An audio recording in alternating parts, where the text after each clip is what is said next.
Today I'm interviewing my good friend Kat Austin on the subject of racial equality. Kat grew up in Texas, which was a place riddled with racial discrimination, so I figured her opinions on the subject would be interesting. Okay, Kat, my first question for you is, have you heard about the recent events in Ferguson?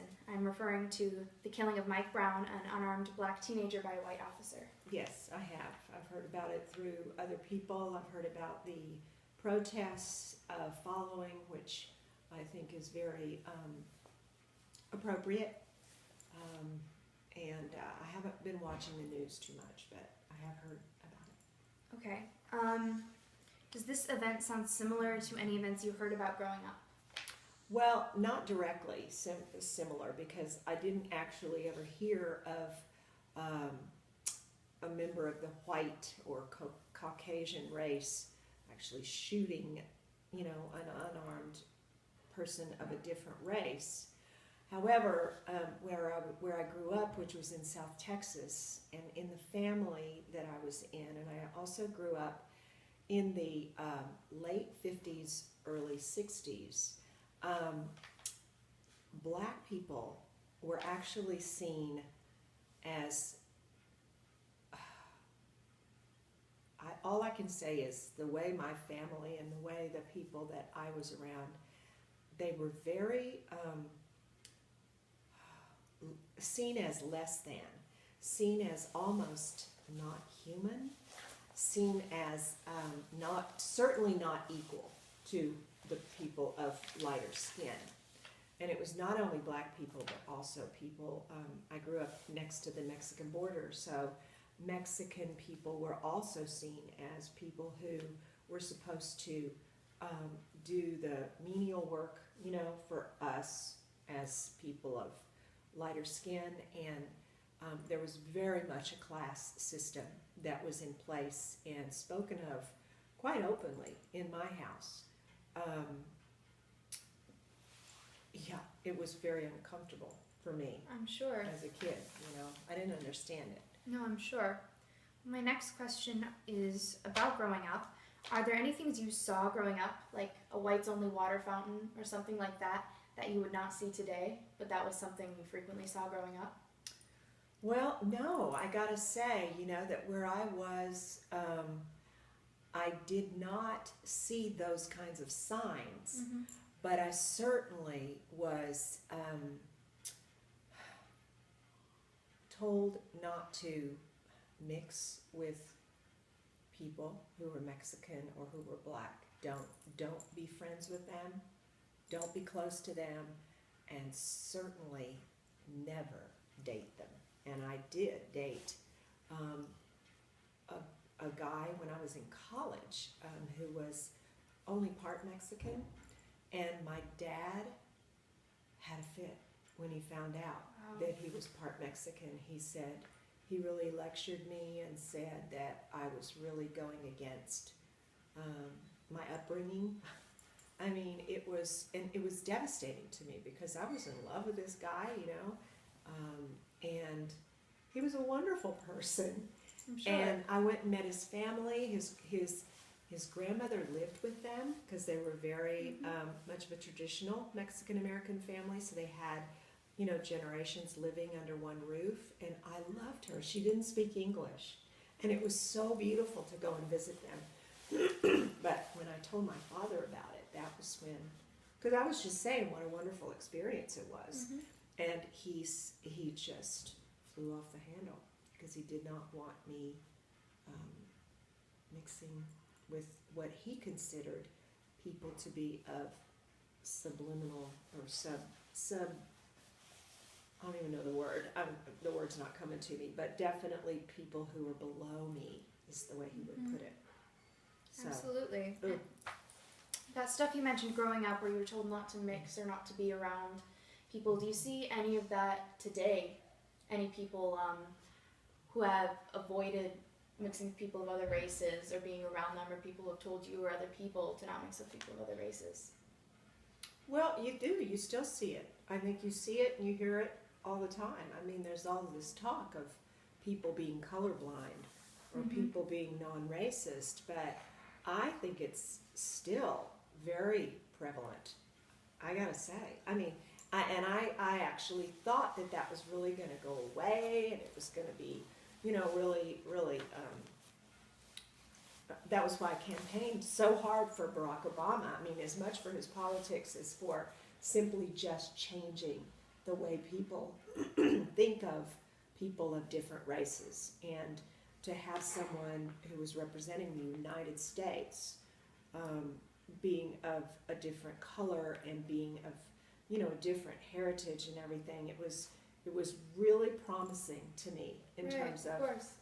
But I don't feel like that happened at all. Well, you know what? That leads perfectly into my next question. Have you personally witnessed a specific instance of mistreatment of an African American in the last 10 years? Recently? Oh, wow. You mean personally? Seen a mistreatment, someone talking down, someone physically going to someone of a different race?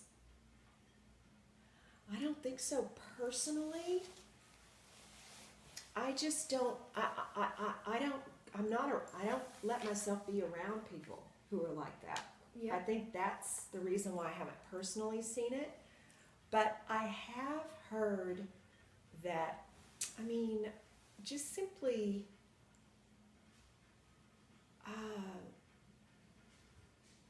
hearing, you know, even from young people, the way they think about and treat other people, similar to when I was in high school or whatever.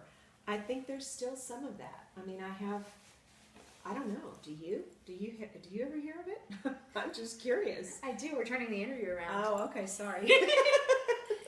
Because yeah, I'd love to know that.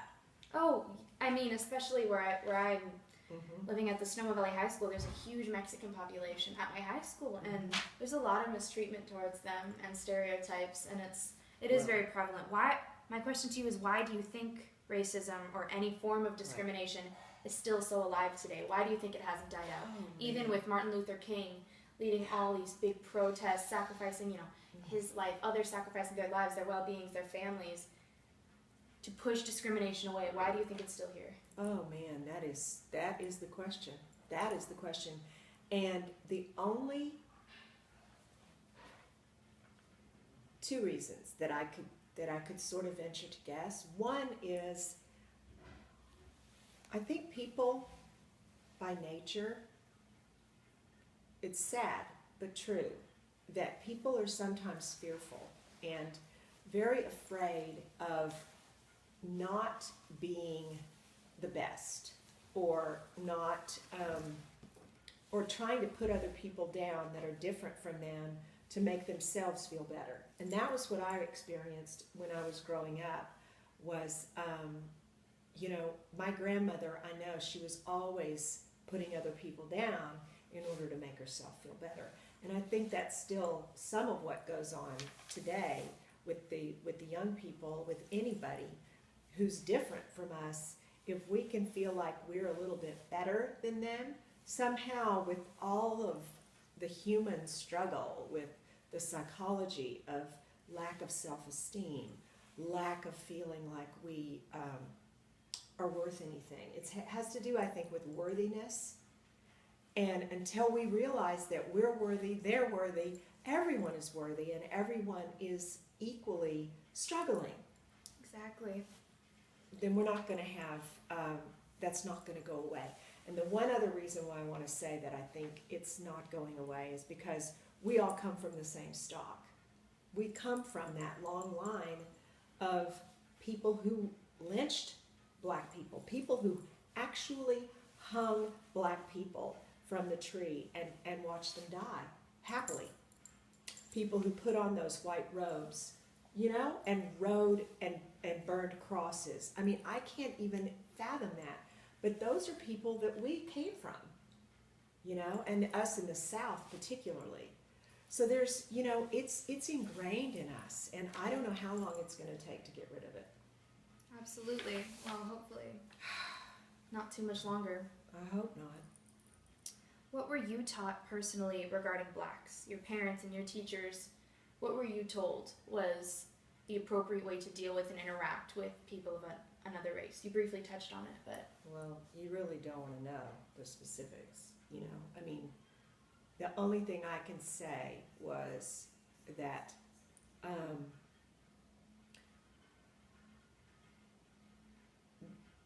the dreaded, and I'm not going to say it, but the dreaded word that starts with an N.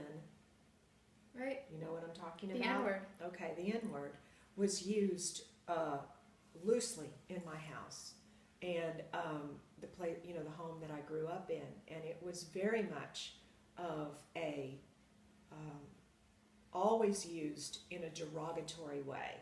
Those N-words, you know, if they just knew their place. In other words, someone like, this is what I remember, watching, this is going to sound weird, but because you don't remember this, but watching, like, we were watching black and white television at the time, and, you know, watching Ed Sullivan, and someone like Sammy Davis Jr. would come on, and my grandmother would go ballistic, and she would say, look at that N-word, thinking that he is something, and, you know, how dare him. It was so, I mean, just even thinking back to it, it was so upsetting to hear that. It was very, very upsetting to hear that. And that was just one of the many things that happened. And also the derogatory words that were used. You know, people didn't call them Mexicans or Hispanics. I mean, that word came along after. They called them much worse words for people from Mexico. And, you know, I love the people of Mexico. I still do. I just think they're so incredibly heartful and loving and compassionate and open, and I don't know how they are. Right, of course. But they are. And I just love, but anyway, that's my. Absolutely. Well, you grew up with all this talk of discrimination, teaching the children of your generation, Exactly. this is how to treat African Americans, this is how to treat people of another That's right. race. Mm-hmm. How many of those people you grew up with, kids of your same age, family, friends, kids at school, how many of them do you think grew up racist or discriminatory because of their upbringing? I'm afraid a lot of them did. A lot of them did. And a lot of them were not fortunate enough to leave Texas and Cooper.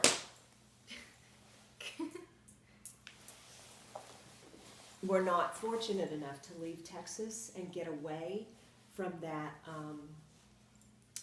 type of attitude. And so they probably are raising their children just the same way, right? It's That might be another reason why the cycle isn't breaking, you know? Like we're talking about. I think so, because, you know, it's hard to break family rules when rules are set up and you continue to stay around that kind of mentality. It's hard not to recreate it. Hatred only breeds more hatred. Yeah, for sure. Okay, well, my last question for you. What do you think could be the key to ending discrimination? We've talked about why it's still around. Is there something you think could be a key to ending it? Discrimination of any kind, racism against someone for their sexual orientation. Well, I mean, there's a little bit of headway being made. I mean, there's a lot. I mean, black people, everybody of every race gets to vote now.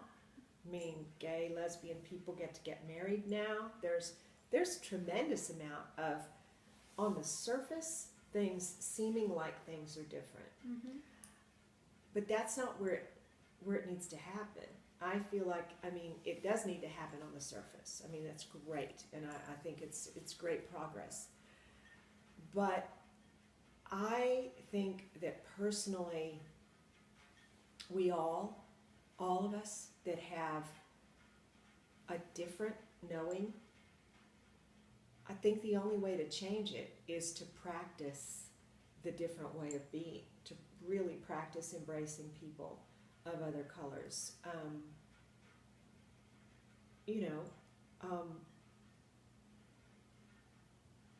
To practice it and to talk like this. It needs to start with us, not just with the media, not just with some rules. It needs to start in a home. It needs to start. It has to start with, people. and with the young people being willing to change. Just like I was willing to change by leaving my home state and coming to California and working at shedding all those old beliefs that were drilled into me and creating something new. You know, and I think all of us can do it in our workplace, at our school. I mean, you know, whether it's creating a project that involves, you know, people of different races, a project that gets people together and talking, mostly with a lot of the white kids in there, with talking to the Mexican kids and the, Absolutely. you know, I just think that is golden in terms of modeling and setting examples. We just all have to model as hard and as strong as we can in our own private, you know, little universes that we all live in. Absolutely. Well, I would say this has been a successful interview. So, in summation,